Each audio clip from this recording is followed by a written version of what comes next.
Aquí tenemos al analista y conductor de Fuera de Orden por Radio Caracas Radio, Daniel Lara Farías, nuevamente. Antes de tocar el tema que nos pusimos de acuerdo para hacer hoy, que es qué hacían antes de la involución bolivariana todos estos que conforman la banda de narcotraficantes de Miraflores y sus adláteres. Como es analista y todos los días discute con su compañero en Radio Caracas Radio, en resumen, ¿cómo analizas la situación en este momento de Venezuela? ¿Qué está pasando? ¿Hay luz al final del túnel? ¿Se puede ver ya la luz? ¿El túnel es demasiado largo o es corto? ¿Cuál es, en resumen, lo que ustedes, las conclusiones de ustedes dos cuando discuten diariamente en Fuera de Orden? Bienvenido. El programa en Radio Caracas se llama Y Así Nos Va. ¿Cómo que así nos va si estás ahí? Ahí lo estoy leyendo que estás en Fuera de Orden. Fuera de Orden es mi programa en el canal YouTube. Mi programa en Radio Caracas se llama Y Así Nos Va, que llevo conduciéndolo desde el año 2000. ¿Cuándo fue que se murió Chávez? Desde el año 2013. ¿Quién es ese? Fíjate tú, que creo que es importante. Sí se ve como una luz al final del túnel, ¿no? Pero esa luz que se ve al final del túnel, o eso que uno cree que es una luz al final del túnel, en realidad son los destellos del tiroteo. O sea, Venezuela va embalada hacia un conflicto armado de yo no sé de qué magnitudes, pero cuando tú recibes constancia, no de gente alarmista, no de medios de comunicación, ni de esta gente que quiere andar inventando fake news para ganar seguidores en redes, sino de gente real y que uno conoce, que no pueden levantarse del piso de su casa porque el tiroteo en la cota no los deja. Pero igual pasa entonces en el sector del cementerio. Igual puede pasar en cualquier zona de Katia en el 23 de enero cuando los colectivos entran en guerra entre sí. Pero igual pasa en las costas del estado Sucre, en las guerras internas de los narcotraficantes que controlan esa costa para sus negocios. O como puede ocurrir en Falcón por las mismas razones, o en Carabobo, o en Apure, o en cualquier parte del país. Entonces, te das cuenta de que tenemos una situación en la que el Estado fue asaltado por esta banda organizada de delincuentes para secuestrar a la nación. Secuestrada ya la nación y convertido el Estado en un simple secuestrador, pero no en un ente para garantizar el orden. Ahorita estamos al garete. Entonces aquí es más fácil oír hablar de las peripecias del Coqui que oír hablar de alguna acción efectiva de algún dirigente opositor genuino, si es que acaso existe eso en Venezuela. Cuando tú escuchas los relatos de lo que está pasando, mira, el tráfico de la trata de personas, el concepto de trata de personas y el concepto del tráfico sexual que hay en Venezuela es una cosa que no tiene parangón. O sea, una cosa que analizarlo es espantoso. Ok, no pero espérate un instante, ya va. Sí. Todo ese análisis lo conocemos, todas esas denuncias las conocemos. Pero has dicho algo importante, que según tu creencia, esto va a salir con una explosión social. Pero hasta ahora los que están armados son los delincuentes tanto del régimen, ¿no?, como los que ha armado el régimen en la calle, como los delincuentes de antes, pues, de las bandas de delincuentes. Pero la gente normal y corriente, el ciudadano, no está armado. Y la Fuerza Armada que defiende la Constitución es sospechosa y está también desarmada, aunque sigan dentro de la Fuerza Armada. Entonces, esa confrontación entre quiénes van a ser. Es que yo no he dicho, si devolvemos mi palabra, yo no he dicho que vamos a salir de esto, ni he dicho que la solución está allí. Te estoy diciendo que Te digo que al final del túnel, que lo que lo vemos, la luz que vemos al final del túnel, en realidad son los destellos de un tiroteo, de un conflicto de magnitudes, bueno, que se verá en su momento, pero que se está alarmando en el seno del país. Mira, cuando el tema de las Fuerzas Armadas, bueno, pero tú no ves eso, en las Fuerzas Armadas hay por lo menos 3 o 4 tipos de oficiales o de componentes, ¿no? Porque los soldados también juegan y los reservistas también. Bueno, está el que tiene el uniforme, pero en realidad esa no es su labor. Ese está en el negocio. Ese no desfila, ese no se para firme, ese no va a reunir, no. Ese está en el negocio, sea cual sea el área de negocio que le tocó. Y su labor es recaudar el billete que le queda a él y con el que él le da a sus jefes para mantener la estructura mafiosa. Están los que tienen el uniforme para hacer política. Que bueno, que eso se convirtió ya en una... Desde que Hugo Chávez decidió a trancas y barrancas e ilegalmente ponerse el uniforme a pesar de haber sido retirado con deshonra del ejército, bueno, a partir de ese momento aquí se perdió todo. Pero ahora es peor, porque ahora son militares activos, como Padrino López, o como Ceballos Hichazo, o como cualquiera que se le atraviese, bueno, dando mitines y siendo portavoces políticos. Ese es otro tipo de política. Pero hay otro, ¿verdad?, que es la masa, que normalmente es el más, que bueno, que se deja llevar, que se deja ir, que de repente tiene un jefe benevolente que es ladrón y le deja caer algo, que de repente de verdad soñó con ser un militar valeroso y quiere llegar a, bueno, todos los años piensa, bueno, cuando llegue a capitán me retiro. No, cuando llegue a teniente coronel me retiro. No, cuando llegue a coronel, y así le van dando los años para que tengamos 3.000 generales como tenemos hoy en Venezuela. 3.000 generales y almirantes. Bueno, ni en Esparta. Y tú terminas entonces revisando que está el otro componente de la Fuerza Armada, que son los hambrientos. Entonces te llegan cuentos de soldados vendiendo las armas, Napoleón. Soldados vendiendo los pertrechos militares. Soldados asaltando para comer. Soldados que simplemente los pusieron a cuidar en Alcabala y no les dieron comida ni les dieron pertrechos. Entonces ellos dijeron, bueno, y aquí que me toca a mí, matraquear todo el que pase. Esa es la Fuerza Armada de Venezuela. Pero eso también es el país, Napoleón. Pero en esas Fuerzas Armadas de Venezuela hay muchos torturados, hay muchos presos y también asesinados, que no tienen nada que ver con esos 3 tipos que me acabas de decir. Y la pregunta entonces es que no le ves salida en este momento a la situación venezolana. Te dije que hay al menos 3 tipos, pero podría haber un cuarto tipo que es ese militar al cual tú señalas, que también se metió en las Fuerzas Armadas porque quería servir a su patria, todo aquello, y simple y llanamente o nunca se plegó a las barbaridades del régimen o en determinado momento decidió que tenía su participación tenía un límite. Estos son militares de la talla del capitán Caguaripano, son militares de la talla del capitán Acosta Arévalo y sus grupos, los muchachos de la Operación Aurora, los muchachos de distintas operaciones, todos esos que se fueron al llamado de Guaidó, que parece que la gente, hasta el propio Guaidó se lo olvidaron. Que Guaidó dijo, bueno, póngase del lado correcto de la historia, y parece que el lado correcto de la historia como que era el de él. Bueno, y la gente después que se pasó parece que ese no era el lado correcto de la historia. Todo eso, que yo sienta que hay en el fondo una reserva moral en las instituciones, las hay.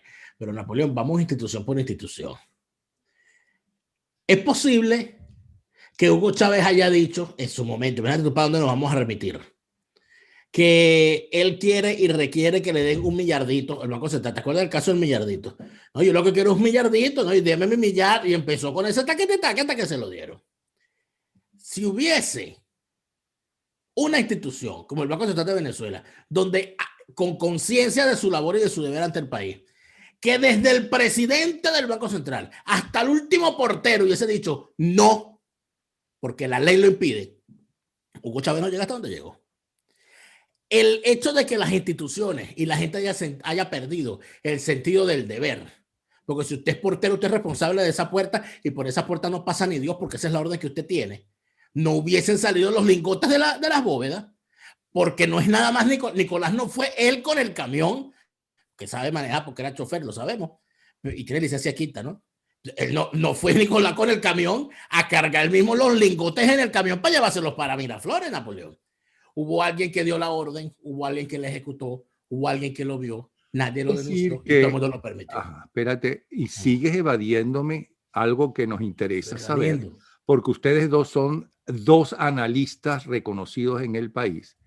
Y quisiera saber, en resumen, cuando ustedes discuten dentro y fuera del programa, ¿ok?, sobre la situación actual venezolana y una posible salida, ¿nos quieres resumir esa discusión que debe ser muy interesante? Pero lo primero es que, como creo no estás habituado a escuchar mi programa, Neomar y yo nunca nos ponemos de acuerdo. Eso es lo más importante de mi programa. Siempre estamos en desacuerdo. Cosa que tiene sus razones. Neomar está dentro de Venezuela, yo estoy fuera. Ya eso genera, por supuesto, distintas visiones. Yo creo, Napoleón, que sí hay salida. Pero esa salida yo no la veo en este momento. Yo creo que el país, algunas élites ilustradas, civiles y militares, se van a ir decantando. Las nuevas generaciones van a ir asumiendo la realidad y poco a poco se va a llegar a la única conclusión posible, de que en el caso de Venezuela no hay fórmula de salir de una organización criminal enquistada en el poder a través de mecanismos electorales o de negociación. Porque si tú te sientas a negociar con unos criminales, ¿qué vas a negociar? Menos cocaína, más marihuana, o nos metemos todos en el negocio, o escápate con la cosa y déjame el poder. Cuando los tipos tienen todo el poder, no necesitan negociar nada. Y por la vía electoral ya hemos visto lo que ha pasado. ¿Cuál es la salida entonces? Bueno, la salida es una acción armada. Bueno, pero ¿dónde están las armas? Ah, no están. Y si están las armas, no están los componentes para utilizarlas. Entonces el camino es largo. Además de eso, tenemos un gran problema, que no hay una clase política ganada para esta idea. Tenemos políticos, sí, la gran mayoría de ellos bien malos, politiqueros, fracasados, no pegan una. Todos los años plantean lo que plantearon el año pasado y vuelven a fracasar y no les da pena. Y Neomar piensa lo mismo. Dices que Neomar no piensa lo mismo.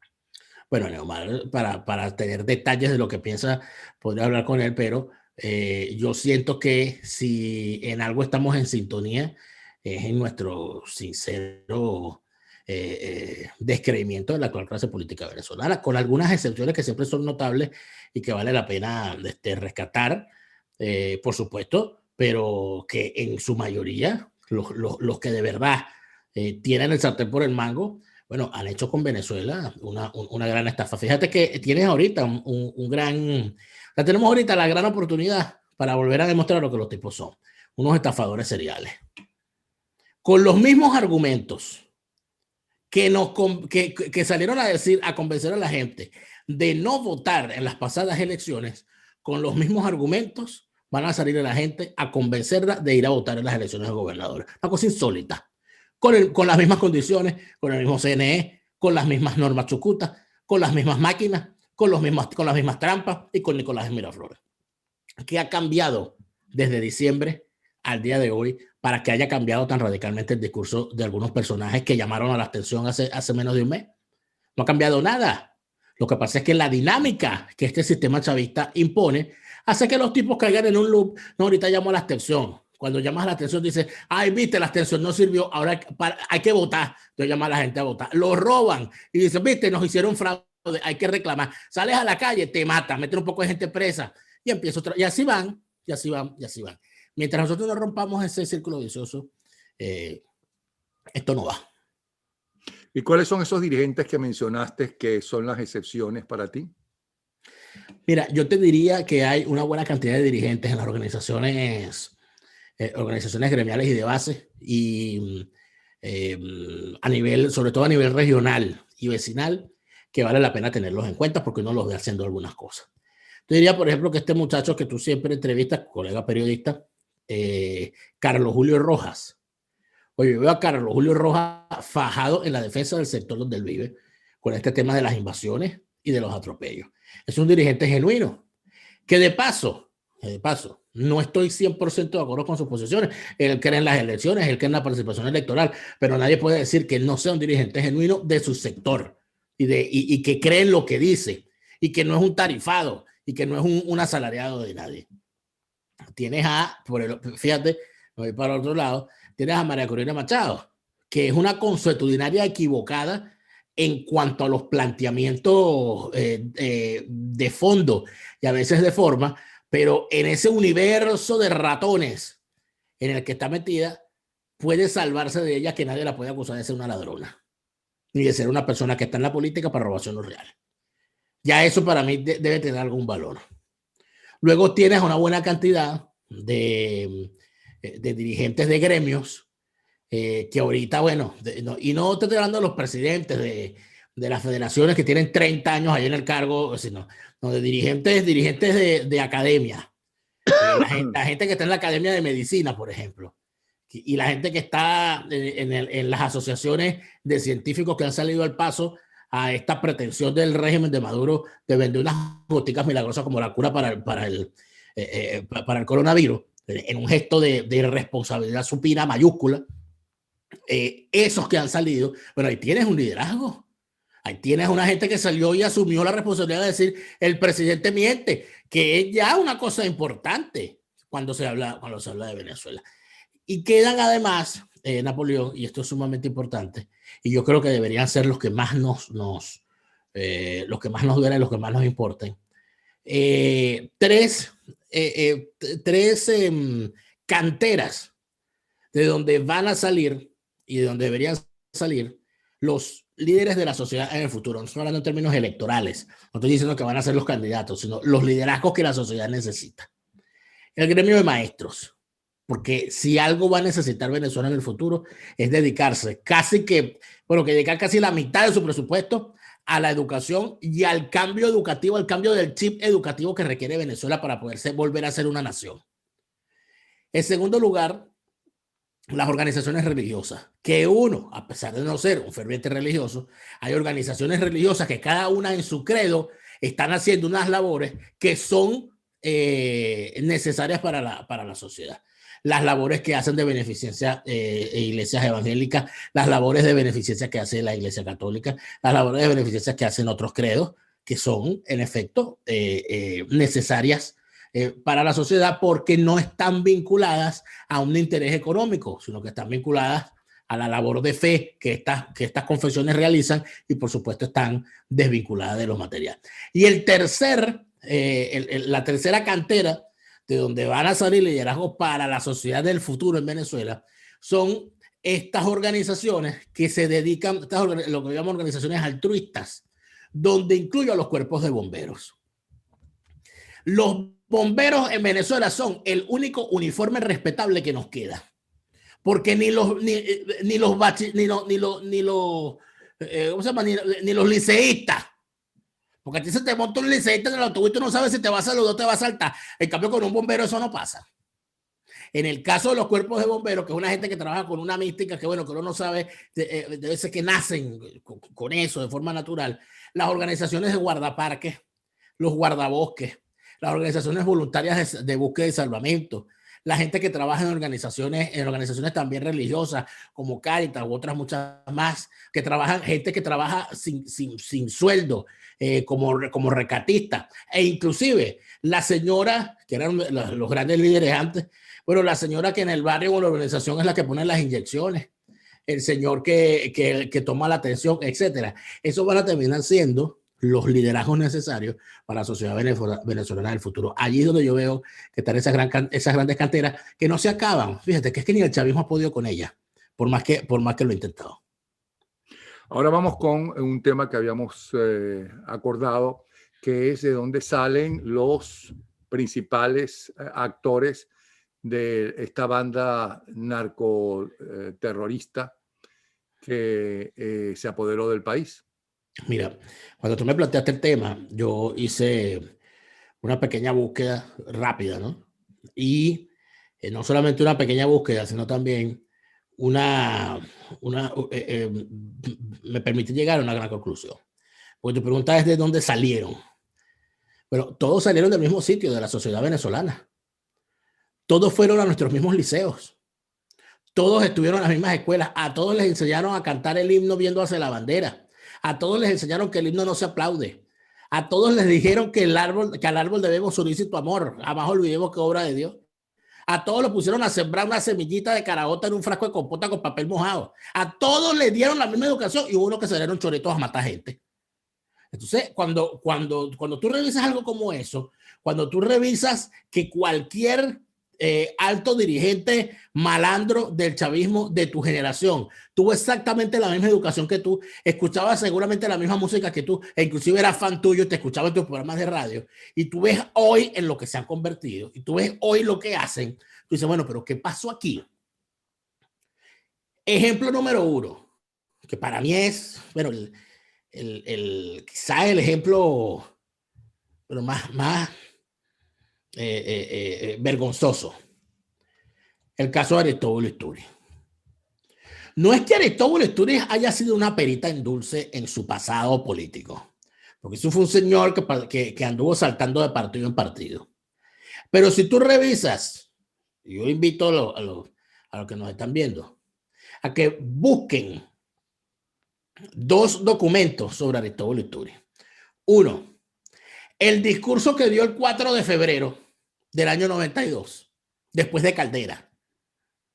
En ese discurso, el maestro, el profesor Aristóbulo Istúriz, se reivindica como maestro sufrido y dice que él no está de acuerdo con que se suspendan las garantías, porque si se suspenden las garantías, sus compañeros maestros que están buscando reivindicaciones no van a poder salir a la calle para protestar y que eso le daría un inmenso dolor. Imagínate tú el dolor que le daba a Aristóbulo Istúriz y los maestros, que cuando llegó a ministro los puso a ganar $5 de salario mensual. Cuando tú te revisas el otro documento, que es la entrevista que en el año 97 le realiza al alcalde de Caracas, Aristóbulo Istúriz, el señor Marcel Granier en su programa Primer Plano. Bueno, cuando tú escuchas a ese alcalde capitalino hablando como era la tendencia, recuerdas que a mediados de los años 90 se dio una tendencia de fijar la atención en Latinoamérica en los alcaldes capitalinos, porque se decía que de allí iban a salir los líderes, los grandes líderes del futuro. Entonces estaba un Antanas Mocus en Bogotá, y estaba un fulanito de tal en Santiago, y estaba un meganito de tal allá, y estaba Aristóbulo Istúriz en Caracas, y ese hombre hablaba como si fuese Hayek. Ese señor decía que no, que era inviable un municipio sin suficientes rentas, que era inviable esos mercados con el desorden que había, que eso no podía ser, que no iba a aceptar que estuviesen matraqueando policías, ni nada de eso, no quería acabar con todo eso. Pero de ese Aristóbulo, con ese discurso, al Aristóbulo que hoy no se conduele de aquellos maestros por los cuales lloraba el 4 de febrero, porque no lo iban a dejar manifestar 3 días. No se conduele de ellos porque se están muriendo de hambre con los $5 mensuales que ganan. Pero ¿qué queda de ese Aristóbulo? Ya cuando uno ve eso, cuando uno pasa de ese discurso de Aristóbulo a uno que le escuché después cuando ya era chavista, diciendo que él era el segundo negro más importante de Venezuela porque el primero era el petróleo.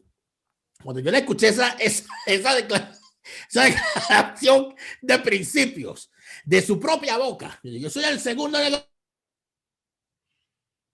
más importante del país porque el primero es el petróleo. Entonces yo dije, oye, de verdad que aquí se la tenían bien callada, o por lo menos yo, que era un humilde ciudadano, creo que se era leer el periódico de la televisión, no me había dado cuenta de la clase de carápulas disfrazados que eran. El segundo personaje que va más o menos por el mismo camino, y que también es una cosa bien dantesca, decía yo, es el caso de Tarek William Saab. Oye, para los que veíamos a Tarek William Saab en los años 90, con sus batolas y sus chancletas, yendo a la cátedra Pío Tamayo de Agustín Blanco Muñoz en la Universidad Central de Venezuela, ya graduado de abogado, entiendo que eres abogado de la Católica. Y uno lo veía a él dando aquellos discursos sentidos, donde siempre empezaba con un poema y terminaba con una copla. y que tenía y cargaba aquel popurrí a flor de labio todo el tiempo para hablar de cómo maltrataban a los presos en las cárceles venezolanas. Nunca se me olvida el tipo una vez una frase hablando de cómo, porque fue una cátedra Pío Tamayo que se hizo, que creo que fue el año 97, yo estaba en la universidad, y acababa de ocurrir unos hechos horribles en el retén de la planta, donde habían muerto quemados unos presos. Bueno, él le dedicó un poema allí y ese hombre se puso a llorar allí en la sala E del aula magna y leyendo ese poema, porque los pobres presos, los presos los han quemado a mis hermanos, los han convertido en cenizas y yo soy ceniza como ustedes, del polvo somos y al polvo vamos y tal. Y entonces todo el gentío conmovido y lo aplaudían de pie y todo aquello, y ese hombre tirado en el piso llorando y ay, no, pobrecito. Pero ese personaje llega a defensor del pueblo, que ya es mucho decir el cargo. No voy a hablar de los cargos anteriores, pero llega a defensor del pueblo y no visitó ni una cárcel. Es un caso importante. Ni una cárcel visitó. Y luego llega a fiscal general y para él las cárceles son el sitio preferido para mandar gente. Sino que lo diga quien fuese su amigo en el pasado, Roland Carreño, que en el día de hoy, cuando estamos hablando de la pelota, está cumpliendo 100 días preso en un juicio que ni siquiera se sabe de qué demonios lo están acusando. Cuando tú ves, o sea, ese contraste entre aquel hippie que te escribió un poema por unos presos y miembro de un aparato criminal de asesinato de gente inocente presa, bueno, tú dices, ¿qué pasó en el medio? O sea, ¿qué pasó entre el 97 y el 2021 para que esto haya llegado a donde está? ¿Cuál es mi respuesta a eso? La depauperación de la sociedad venezolana. Es la única respuesta. A la sociedad venezolana se perdió el sentido de la compasión por el que no tiene. Y te lo resumo de la siguiente manera. Hay gente que no sabe que en Venezuela, en los sectores populares y en los sectores de clase media, la figura principal ya no es el padre de familia, Napoleón. La figura principal es el sugar daddy. ¿Sabías eso? El sugar daddy. ¿Qué es eso? El sugar daddy es una figura, Napoleón, me complace que no sepas qué significa. Te has reivindicado, que has quedado como un hombre serio en este momento. El sugar daddy, Napoleón, es el término que se utiliza hoy para hablar de lo que antes llamábamos viejos verdes. Pero tiene una variación. Porque el viejo verde era aquel que le encantaba andar con muchachitas, ¿no? El sugar daddy es un personaje que busca tener harén de muchachitas y las mantiene a su alrededor porque es el que le paga los dulces, el que paga el sugar. Es decir, el que compra muchachitas para tenerlas a su servicio, obviamente sexual. De eso se llenó Venezuela. Pero ¿qué es lo que ocurre? Que para que exista el sugar daddy, tiene que existir la sugar baby. Entonces, ¿qué es lo que hay en Venezuela? Hay un movimiento casi que subterráneo, pero que ya emergió y ya la gente lo ve y la gente te lo comenta, donde mira y fulanita, no, ya se consiguió un sugar baby, un sugar daddy. Y menganita, no, se consiguió su sugar baby, no lo hemos visto más. Y fulanito, no, se consiguió un sugar daddy también, porque de todo hay. Cuando tú vas a lo que estalló recientemente en el estado Apure, de una red de tráfico sexual de menores de edad, para el que sabe lo que está pasando en la sociedad venezolana de hace años, ve la noticia y dice, no, sí, claro, no va a estar pasando. Si está pasando en Caracas, no va a estar pasando en Apure, en la frontera, con todo lo que hay, con la ausencia total de instituciones y de todo lo demás. Sí. ¿Dónde está Napoleón? Para culminar con esto, ¿dónde está ese tema? Que es un tema de educación, que es un tema de sanidad pública, que es un tema de seguridad, que es un tema de resguardo de la sociedad. ¿Dónde está ese tema? En el lenguaje y en el discurso de los líderes políticos venezolanos. Nadie habla de eso. Nadie te habla de educación. Tú buscas a cualquier, lo puedes hacer como sondeo.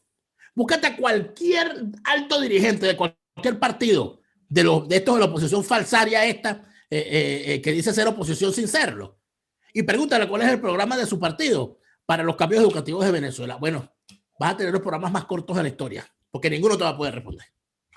Además de Aristóbulo y Tarek William, ¿quién más consideras que es muy representativo de la banda? Mira, tú sabes, bueno, Maduro. Tú sabes que yo una vez entrevisté al profesor de la egresado del pedagógico, dirigente de muchos años, Carlos Teixeira. Carlos Teixeira, que es de Vargas, amigo mío, tengo tiempo que no lo veo, aprovecho para mandarle un saludo porque seguramente le dirán que lo nombré. Carlos Teixeira, que tiene unas posiciones bien particulares, un día fue al programa y nos echa el cuento, a Neomar y a mí, de cómo conoció a Maduro. Entonces él nos cuenta que Maduro era una especie de muchacho que se metió a revoltoso en los grupos de izquierda de los años 80 y que termina siendo como adoptado, ¿no? Por estar siempre dispuesto a acompañar a los que iban a quemar caucho y a quemar carros, ese tipo de cosas, termina siendo como adoptado. Entonces, que se la pasaba que si en la UCB o que si en el pedagógico, donde le brindaban el almuerzo, que le brindaran el almuerzo. Ese era Nicolás Maduro. Me contaba además Carlos Teixeira que con el tiempo este tipo se va decantando y termina entrando en este partido llamado la Liga Socialista. Y que allí, recuerda Teixeira, tuvo él su desencuentro mayúsculo con Nicolás Maduro. Porque el 4 de febrero, Carlos Teixeira, que formaba parte de Bandera Roja, estaba metido en el golpe del 4 de febrero. Pero la Liga Socialista, donde estaba Nicolás Maduro, no lo estaba.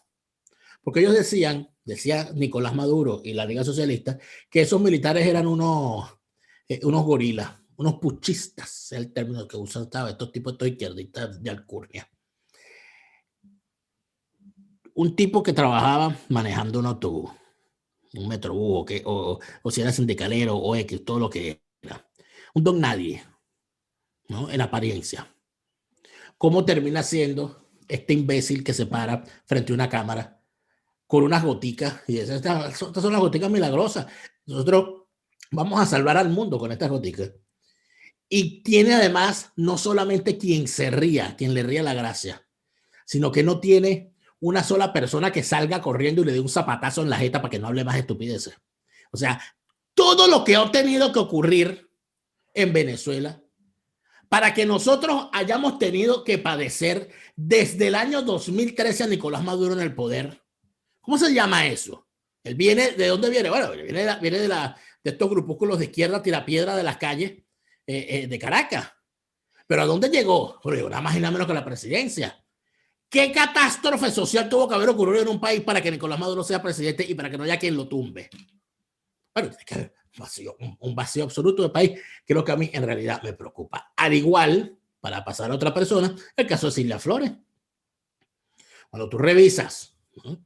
Que Cilia Flores, si la revisamos de adelante hacia atrás, es decir, de lo que es ahorita, le presentas a cualquier desprevenido, una persona que no conozca a Cilia Flores de nada, tú se la presentas, le dices, mira, esta es Cilia Flores. Le presentas a Cilia Flores y la persona lo ve, la forma como se viste, las carteras que usa, la marca de lentes que usa, la prestancia con la que se presenta todo aquello, y tú le preguntas a esa persona que está recién conociendo a Cilia Flores, ¿qué te parece la señora? A una señora muy distinguida, se ve que es de una clase social alta, se ve que tuvo que no tuvo una infancia difícil, o quizás era una empresaria, porque caramba, tiene buenos gustos para vestir y todo aquello. Y cuando tú echas un poquito para atrás y buscas las imágenes de lo que era Cilia Flores cuando llega a la Asamblea Nacional en el año 2000, y te das cuenta del cambio, o sea, tú lo menos que puedes hacer, es recordar a Pepe Mujica. Porque tú ves al Pepe Mujica que llegó a presidente y al Pepe Mujica que salió de la presidencia. Ojo, es un tipo que no me cae bien, no siento afinidades por él, ni mucho menos. Pero uno ve al tipo y uno dice, bueno, si se robó algo, no sé dónde lo escondió. Pero cuando tú ves la riqueza inusitada de una gente como Cilia Flores, de una gente como Pedro Carreño, de una gente como Jesse Chacón, de una gente que estaba todo el tiempo pidiendo 10 bolívares para ver si completaba para comprarse una empanada. Una gente que se montaba en el autobús soplando la empanada y el café, Dios mío. Entonces tú te pones a revisar qué son hoy los grandes potentados y a cualquier pendejo de ese le revisas la gaveta de la mesita de noche y le consigues $2.000 millones. Porque esa parece que es la cifra para pagar las propinas. Aquí a todo el que agarra son $2.000 millones en una cuenta en Suiza, $2.000 millones en una cuenta en Andorra. Esa parece que es la cifra base para robar en el chavismo, ¿no? Parece que es el primer escalón. O sea, para ser alguien en el chavismo hay que lograr robarse $2.000 millones. Bueno, así te consigues tus enfermeras, así te consigues tus edecanes, así te consigues tus tuertos, mudos, mochos, cualquier cosa te consigues tú dentro de la nomenclatura chavista, que cuando revisas lo que eran antes del chavismo y cuando revisas lo que son después del chavismo, te das cuenta que pareciera que esa organización criminal que es el chavismo no es otra cosa que una gran transformadora de las personas dentro de la propia organización y fuera de ella cuando convierte la sociedad venezolana, pero en esto que tenemos, en influencers haciendo mofa de la miseria que hay en Venezuela, en ver la programación de los medios de comunicación en manos del Estado es una cosa penosa y ruinosa. O sea, uno siente que estamos hablando de un país arruinado cuando uno ve esas imágenes. Pero te faltan, creo que, dos muy importantes, como son los hermanitos Rodríguez y Tarek El Alzami, entre otros de la banda. Fíjate que en el caso de los tres, tanto Tarek El Alzami como los hermanos Rodríguez, sobre todo él, Jorge, bueno, vienen de esas cosas llamadas las luchas estudiantiles de los años 80, Napoleón.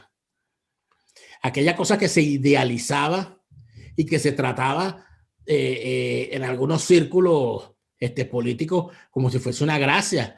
Aquí en Venezuela era una gracia que un tipo agarrara, se pusiera una capucha y quemara un carro todos los jueves. O sea, eso pasaba en Caracas todos los jueves y el país impertérrito como si eso era cualquier cosa. Y que ni se te ocurriera entrar a la Universidad Central a buscar al malandro encapuchado, porque eso es allanar la universidad y la universidad es autónoma. Eso se permitió en la Venezuela previa a Chávez. Eso se le permitió a Elías Agua. Eso se le permitió a Danilo Anderson. Eso se le permitió a los Juan Barreto, a los Kiko Bautista, a los hermanos Villegas, a los 4 se le permitió.